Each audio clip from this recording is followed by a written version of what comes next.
All right, so Dan Bishop has won District 9 here in North Carolina. Now, as someone who lives in District 9, I am a little surprised by it, to be honest with you. District 9 is heavily gerrymandered. There's a whole conversation about that, and it's been through the court systems, but it extends from the suburbs of Charlotte all the way down to Fayetteville, a military town. And Dan Bishop is a good politician. I believe he's a good guy, honestly. But he is kind of infamous for authoring our bathroom bill, a state-level bill which prevented cities from extending protections to the LGBT community.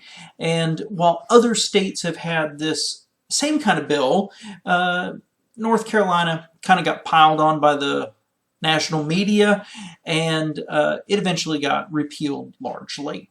So Bishop ran a good campaign, and he ended up winning, but while the national Republicans are celebrating this victory, holding on to their seat and their majority, the fact of the matter is it's a little bit of a canary in a coal mine. See, I've said many times that I think the problem is not Republican messaging, but Republican messengers.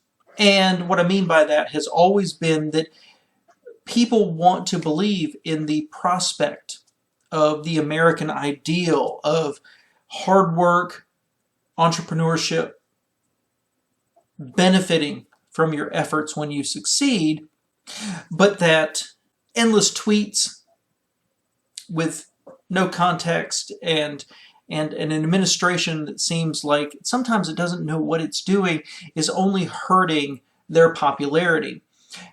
So this district was won by Trump by 12 points. Now, I have heard, but been unable to verify, that this district is the 15th most Republican in the entire nation.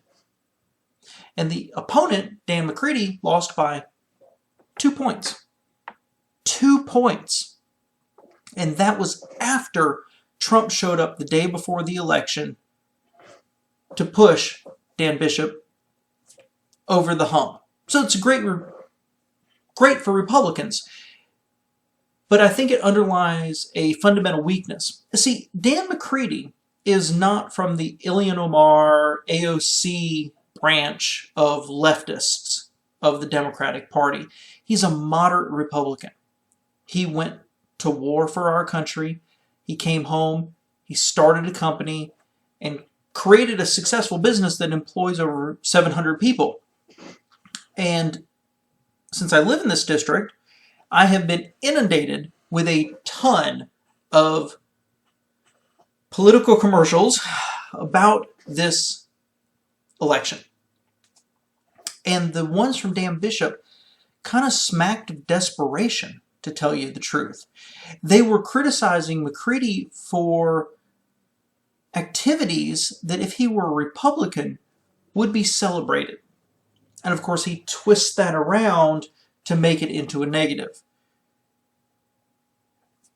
Winning by 2 points in what should be a Republican stronghold is not a sign of strength.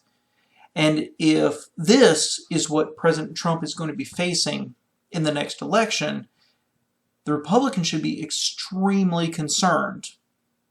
And I believe President Trump needs to straighten out his message, simplify it, stop getting on Twitter every single day and antagonizing people, and focus on what's right about his policies.